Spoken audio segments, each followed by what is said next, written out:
Hey everybody, Chuck Evans here. I'm at the MySwing studio in Scottsdale, Arizona. Today we're going to talk about wrist angles.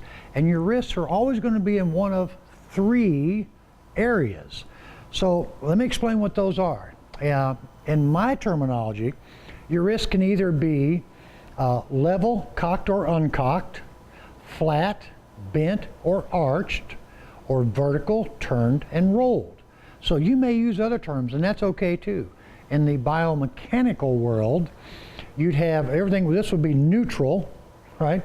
This would be supinated, pronated, but that's truly not a wrist angle. The supination, pronation comes from the lead elbow, all right, or the lead forearm, which attaches to the elbow, then up to the humerus. That's a swivel point, so that would be the supination point.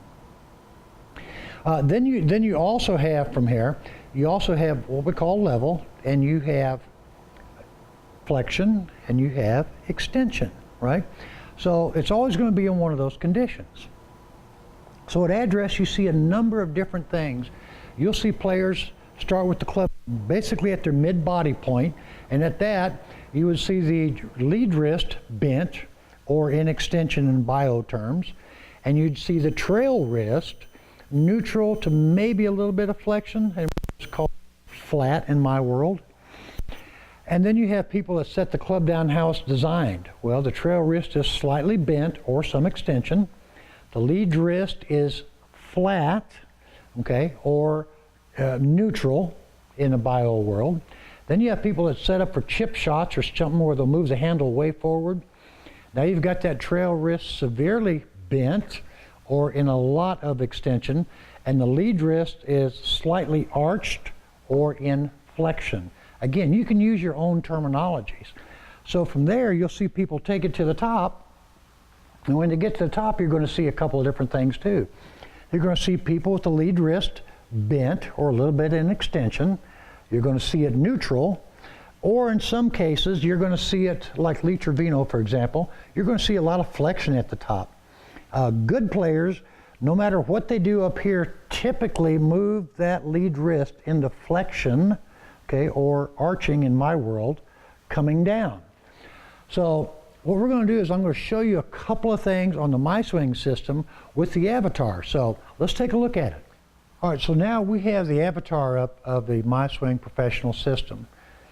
And as you can see right now, if we look at the player, you can see their lead wrist is basically what we were talking about, bent or in extension. So from there, we can actually measure what those degrees are, and MySwing is the only system that can measure all of those degrees, the three different areas, at the same time. So as we take him up to, in fact, let's just go over and see the screen where it shows the hands. So as you can see from right here, at address, his lead wrist is 10 degrees pronated. So remember, supination was up this way, pronation is that way. His wrist is 29 degrees in extension, and we saw that very clearly on his address. You could see where the wrist had this little bend in there. And then his ulnar radial deviation, right, he's 13 degrees, which would be this way at address, okay? So that's what his wrists look like. And in MySwing Professional, there's an advanced calibration to give you all this stuff. All right, and once you have it advanced calibrated, it will give you all this data. And if you watch C's hand over here, if we just slide this a little bit, watch how his lead hand is moving and how all these numbers are changing pretty rapidly, right? So if we get him to the top now, you can see that his lead wrist now has 50 degrees of pronation. So that's going this way, right? His flexion extension, he's about 27 degrees here in extension, which is, again, a little bit of bend. And you can see that he's now gone from ulna to radial, and that's the cocking, that's the lag angle, if you want to call it that, between the club shaft and the lead wrist. Now, if we just kind of go back and forth like this, and we take him from top to impact, watch how his numbers change and how it's showing you a sequence of movement. So as he's coming down into impact, right, He's going from pronation into supination right before impact. And right at impact, he's got about, his hand is now rotated, or his forearm is now rotated up into the supination point, which is what all good players do. His wrist has gone from this flexion, and it's losing flexion, into extension. And his wrist is what we would call uncocking the whole way this way. So it kind of looks like he's going like this, right? So it's going from here to here, and as it gets down closer, which you won't be able to see with me standing here, it actually goes from this bending, or this arching right here, and this flexion is actually going down into the supination part while he's uncocking the wrist. In my world, we call that he's uncocking and rolling, okay? And this shows it exactly what he's doing.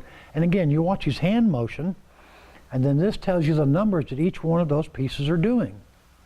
So, like we said at the beginning, you have pronation, supination, you have flexion, extension, and you have radial and ulnar deviation. So it's doing all of those things, and the wrists are always in one of these, they're in all three of these conditions, all during the swing, but they're in varying degrees of all these conditions.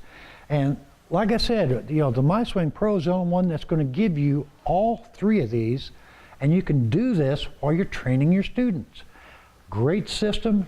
This is what you got to do. You got to use the advanced calibration, and you learn how to work on all those different wrist angles.